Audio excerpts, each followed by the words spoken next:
So again, welcome everybody. Thanks for taking the time. After this this quiz walkthrough, you will be certified when you submit your results via the online quiz. So again, we're gonna go over the rules of handicapping today. And the agenda is as such. We're gonna tell you a few things you need to know. We're gonna show you where some of the education and resources live. And then we're going to go ahead and walk through the quiz, which is 20 questions that you can either do live on your computer or just keep track of the answers and go back in and submit those at a later date. So a couple of things that you need to know. You do need to know your course handicap moving forward. That ties to what's called the net double bogey component, which we'll get into and discuss. And we'll also talk about needing to know your handicap index is revised daily, and that there are several safeguards in place that are new that help with restriction and upward movement of a handicap index. So first and foremost, the calculation of a handicap index is now changed. It used to be the low 10 differentials of a full score file of 20 scores made up your handicap index. They've now lowered that to the lowest 8 differentials from a score file of 20, and it's rounded to the nearest 10th. So not too much of a change other than there's 2 less scoring differentials that make up your handicap index. And what is a scoring differential? Here's the calculation. It's your adjusted gross score minus the course rating of the tees that you've played that day, minus a PCC adjustment, which is the playing conditions calculation. And that's a brand new term, as well as a new calculation, which we'll talk a little bit more later in the presentation. So you take that and you multiply it by the standard slope of 113 divided by the slope rating of the tees that you're playing that day, and that's what forms your scoring differential. Here's an example of a score file in the old system there. You've got 8 low scoring differentials used to make up your handicap index. So you see there the scores that were posted. It goes through a calculation automatically through the system. It's all done through the system, and it creates a score differential. Those scoring differentials is what is used to make up your handicap index. So you've got your best 8 differentials there on the right. All of those average out to an 11.4. Coincidentally, with this same score file, if we took the low 10 of the 20 scores, the handicap index also came out to 11.4. So the calculation is different. Oftentimes, it may or may not change the actual index, just depending on the spread of and the difference of those differentials. So small change there. Course handicap has become a little bit more important in terms of a player needing to know their course handicap prior to teeing off. What is a course handicap? It's basically the number of strokes a player receives to play down to par from a set of tees. We'll talk a little bit more of why the course handicap is important to know prior to teeing off. It has to do with net double bogey. Real quick, the course handicap is calculated as such: handicap index multiplied by the slope rating of the tees that you're playing, divided by that standard 113. That's the same as it was in the old system. What's changed is now the relationship to par. So the course rating minus par is also now part of that calculation. And some of you may have noticed that your course handicap from a set of tees that you normally play from the old system to the new system may have gone down a stroke or 2, maybe even 3. It's because of that course rating minus par adjustment now in place. So a quick example here from the old system to the new system. You see there the course handicap in the old system was 15 from all 3 sets of tees. The target score has remained the same, but in the new system, the course handicap is different based off of that course rating minus par. So you can see there from the blacks, it's the same, but from the whites and the golds, based off of the course rating changing and that par, you can see that the course rating is lower. So the new system is basically focusing more on the course rating and par aspect rather than just the course rating itself. So little change there.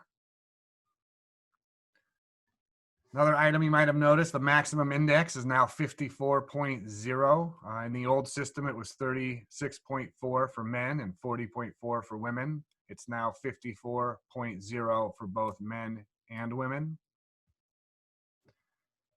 And this net double bogey concept is really what's taking place of the old equitable stroke control, where your maximum for any given hole would be based off of your handicap index and your course handicap that day of play.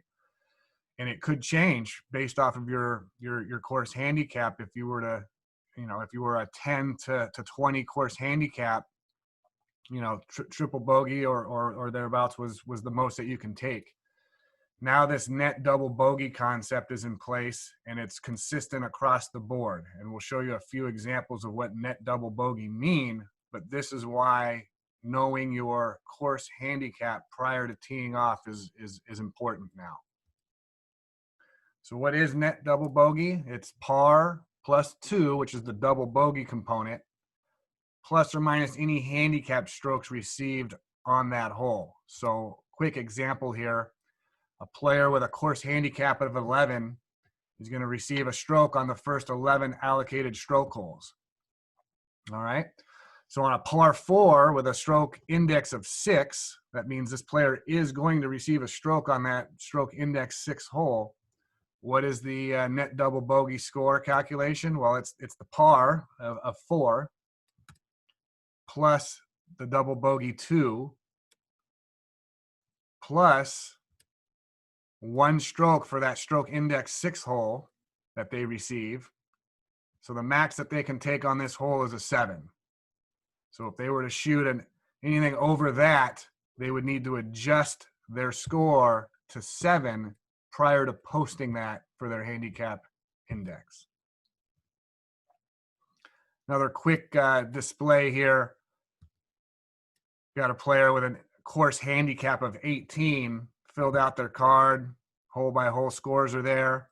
You can see on hole 17, they scored an 8. They put an 8 down on the card, but we know for net double bogey purposes, course handicap 18, they're able to receive 1 stroke for each hole. That par 4 needs to be adjusted down 1 because net double bogey plus the 1 stroke is 7, not 8. So if they were in a competition, the 95 stands as their score. They did get an 8 for the competition, but when they go to post that score for their handicap, they need to take in consideration that adjustment of -1 for net double bogey on hole 17, and they're going to be posting a 94. All right. Now there's also some considerations here. Playing handicap is basically a handicap that you receive in a competition that may adjust for allowances for that competition. For instance, a 4-ball, which is a team tournament. 85% of the course handicap is the USGA's recommendation for play that day. So the terms of competition may state that the committee is adjusting everybody's course handicap down to 85% of their allotted course handicap, which in this case would be 15. For posting purposes of net double bogey, even though you've been adjusted downward to a 15 for competition, you're still going to use your course handicap of 18. It's always the course handicap, not any adjustments that the committee has made to your course handicap, which equates to the playing handicap for competition that day. So just a quick side note there. Net double bogey adjustments are always off of your full course handicap. Disregard any adjustments the tournament committee may make to your course handicap. You've probably noticed this, daily revisions. So handicap index is now updated daily. Before it was the 1st and 15th. Now it's daily, given that a player plays around and posts a score the day before. So it's important that your members and your golfers post in a timely manner so that their scores being calculated and possibly adjusted for their index the following day.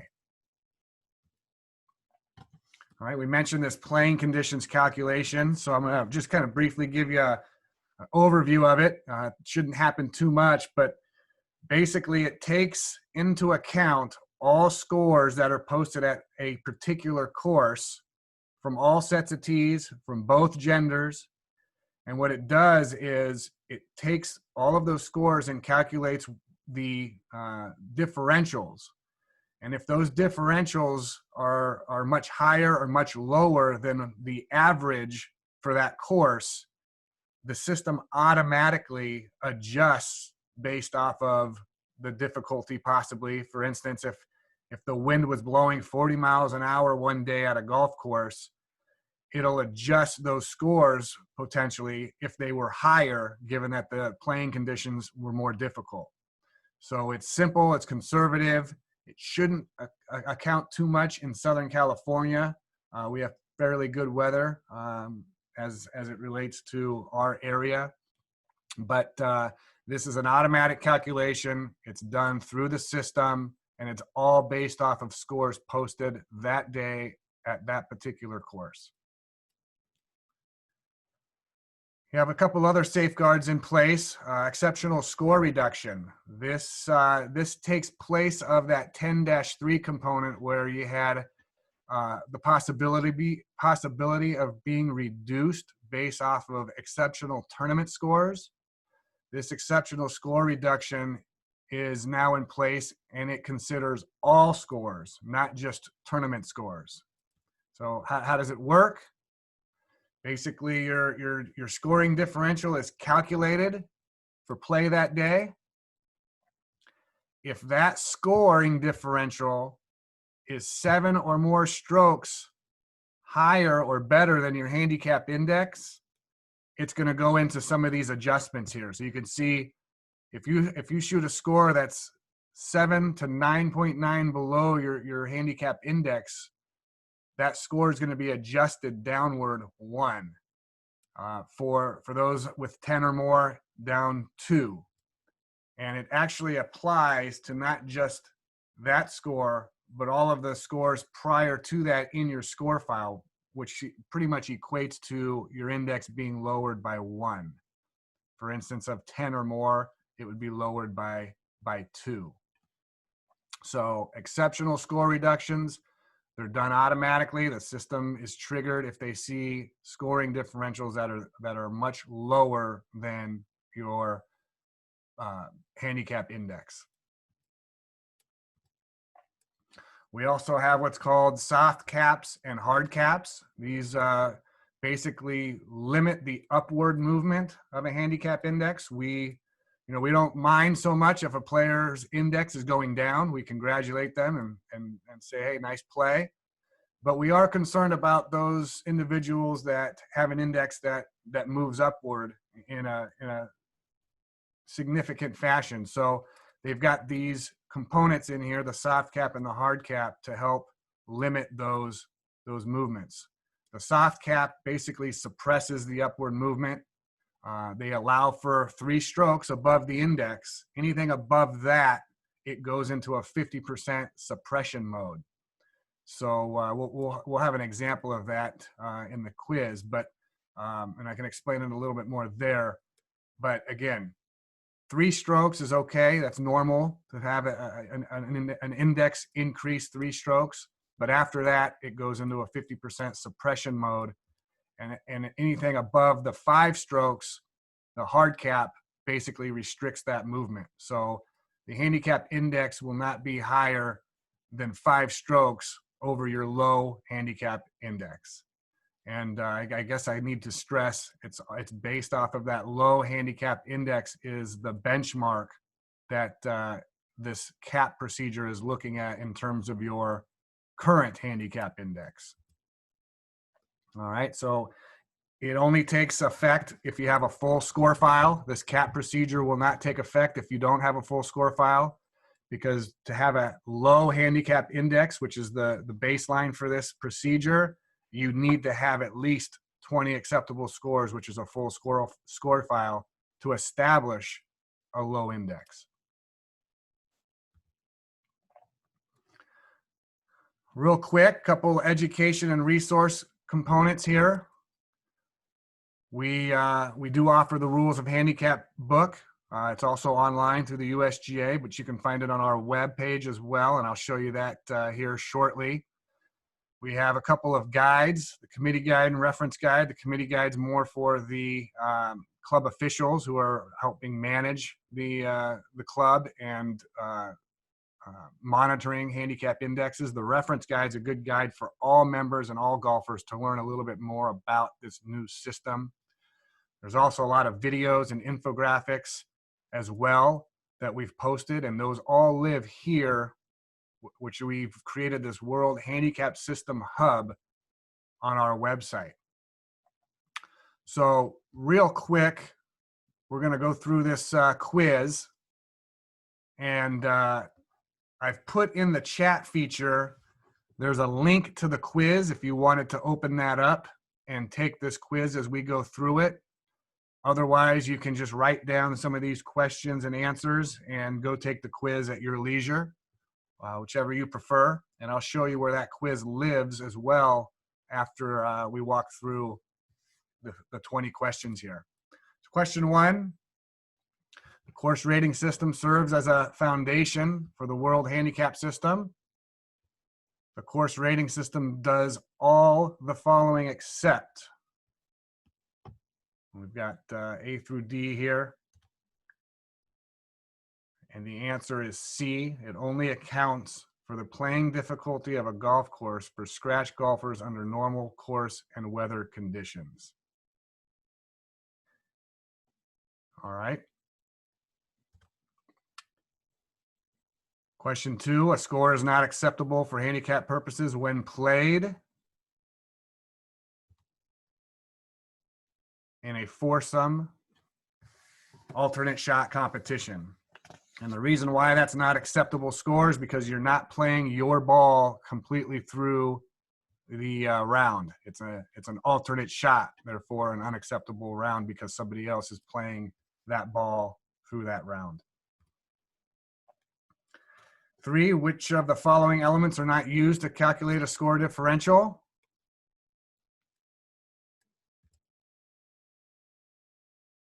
Correct answer is B, the bogey rating. You can see here, we looked at what the scoring differential, what a differential calculation looks like. It's the adjusted gross score minus the course rating minus PCC multiplied by the standard slope divided by the slope rating of the tees being played. So the bogey rating is not determined in the calculation itself, although it is helping determine the course rating. 4, which of the following are true regarding exceptional score reduction procedures?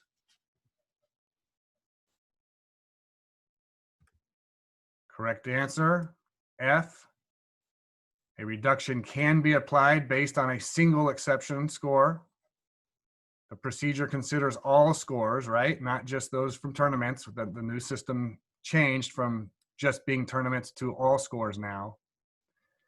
And the reduction for multiple exceptional scores are applied cumulatively. So you can receive more than one exceptional score reduction if you continue to play much better than what your index is stating. 5, all of the following are true regarding the playing conditions calculation, except the correct answer here is going to be A. It includes acceptable scores submitted by all players regardless of handicap index. That is not true. Didn't state this in the slide, but The PCC adjustment, obviously, it looks at all scores submitted that day from all sets of tees, from all genders, but it only looks at those scores posted with golfers who have a 36.0 index or lower. So if I had an index of 42 and I posted that day, the system would disregard my score for the PCC adjustment. Has to be a 36.0 or lower. 6, which of the following are true with respect to a handicap committee adjusting a player's handicap index? Correct answer here is F. So you can adjust all of the scores in a player's in a player's score file, which would therefore adjust the playing or the handicap index. And you can also freeze the index for a defined period of time, and that seems to be the more commonly used, is modifying an index and freezing it for a specific time period. For an 18-hole score to be acceptable for handicap purposes, a minimum of 14 holes must be played. This is true. It is a change from the old system. So for 9 holes to be acceptable and be able to post a 9-hole round, you had to play between 7, anything above 7 to 13 holes, or 12 holes, excuse me. So they took 7 being the minimum for a 9-hole and just multiplied that by 2 and got to 14 holes must be played for you to have an acceptable 18-hole round. It used to be 13. They've changed it to 14. The course handicap adjusted for any handicap allowances or terms of competition, which represents the actual number of strokes a player gives or receives for a round being played, is called the what? We talked about the course handicap for net double bogey purposes, and if a committee adjusted that, it was now referred to as B, the playing handicap. So again, a 4-ball stroke competition, course handicaps are adjusted to 85%. It's now referred to as a playing handicap. Number 9, the committee in charge of the competition cannot modify the handicap index of a player. They can adjust the handicap index for entry into a tournament and set the terms of competition. They can set maximum course handicaps players can compete at, and they can adjust the playing handicap, which we already discussed there, by reducing their course handicap, but they do not have the authority to modify the actual handicap index of a golfer. Number 10, which of the following statements are true? Correct answer here is F. If a player is a member of multiple golf clubs, then they must designate a home club. A player must have only one handicap index, and a player's home club and corresponding AGA have authority to that player's handicap index. Cannot have 2 GIN numbers. Must be 1 GIN number within the player's file there. Okay, a long one here. A player with a handicap index of 35.4 enters a competition. The competition has restricted that handicap index to a 24 for competition purposes. Tees being used, the course rating is 71.2, the slope is 120, and the par is 72. So this results in the player being assigned a playing handicap of 25. Upon the completion of the round, the player should use which value to adjust whole scores for net double bogey? Now remember, we had that X'd out playing handicap on the slide under net double bogey.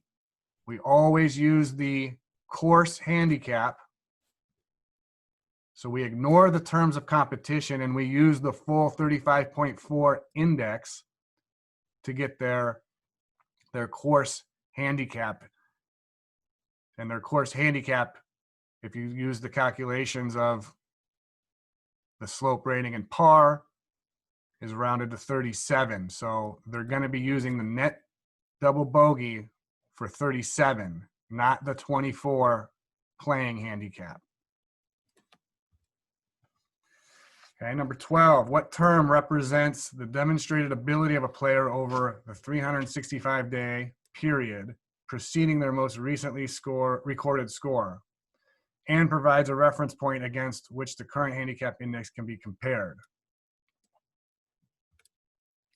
This isn't new in Southern California. We've always had, not always, but we've had low handicap index established for many years. So that 365-day period, that term is the low handicap. A player posts a score differential that is 6.7 strokes below their handicap index when the round was played. What adjustment is applied to the player's handicap index? So they're referring to an exceptional score here. What's the adjustment if it's 6.7 below? There is no adjustment. And then just a quick reminder, it needs to be 7 or lower for any adjustment to be made. So that 6.7 is okay. It needs to be 7 or lower to have any type of adjustment accrue. Number 14, under the rules of handicapping, a handicap index updates daily, assuming a round was played the previous day. That is true. The soft cap and hard cap procedures start to take effect when a player first establishes a handicap index with as few as 3 scores in their scoring file. Well, we know the hard cap and soft cap have a benchmark, which is the low handicap index. And to establish a low handicap index, we need a full score file of 20. So this is false. A player has a course handicap of 20. What is the whole score for handicap purposes after making an 11 on a par 5 with a stroke index of 2? So we're going to look at the net double bogey concept here. The correct answer is 9. And how do we get to 9? Well, there's a reminder. Net double bogey is par plus 2, which is the double bogey, plus any strokes received. This person has a course handicap of 20. So they're going to receive 1 stroke on every single hole, and they're going to receive 2 strokes on the number 1 and number 2 stroke index holes. So they were playing the stroke index hole 2. So they're going to get par, which is 5, plus the 2, which is double bogey, plus the 2 strokes that they received because of their 20 course handicap. And that's how we got to the 9. A new member of a golf club submits 3 scores to obtain an index, an initial handicap index, with score differentials of 43.3, 36.5, and 45.9. Handicap committee has no other knowledge about the player's ability. What index should be issued? 34.5. And really, you just need to look at the new table here that the USGA's put out with the World Handicap System. You see here the number of score differentials. We only have 3 up there, 43.3, 36.5, and 45.9. So we're going to take the lowest one, which is that 36.5, and we're going to need to make another 2 adjustment, which now we get to that 34.5. No need to remember this table. It's done automatically through the system. So it's just a little background on how you got there. Number 18, a player is playing from a set of tees with a course rating of 71.5 and a slope rating of 125. Adjusted gross score is 95. And they had a playing conditions calculation adjustment of +1 for that day. What is the differential? It's 20.3. And how did we get there? Well, there's the differential calculation, adjusted gross score minus course rating minus the PCC adjustment, which was 1, get you that 22.5. And you multiply that by the 113 divided by 125, slope of the course being played, tees being played, you get the 20.34, and a differential is rounded to the nearest 10th. So you got a 20.3 differential for that day. A Players 8 of 20 calculation is 15.2. Their low handicap index is 10.2. What is their new handicap index? So, you look at that low index, 10.2, upward movement is okay up to what? 3, correct? So remember that 13.2 number. The answer is B, 14.2. But here's how that soft cap works. Remember, we were able to go up 3, so that 10.2 up to 13.2 is okay. Anything past 13.2, you're going to take the suppression, the soft cap suppression, 50% of whatever above that is. So 13.2, they're at a 15.2, that's 2 more. So 50% of 2 is 1. So they're going to be suppressed down from a 15.2 to a 14.2 based off of that suppression cap, that soft cap. Again, 10.2 is the low index, plus the 3, plus the 50% difference of what's left, which is 1, gets you to that 14.2. Again, don't have to worry about doing this or remembering this. It's all automated through the system. Last question here. The maximum handicap index that can be issued to a golfer is, pretty simple here, 54.0 for both men and women.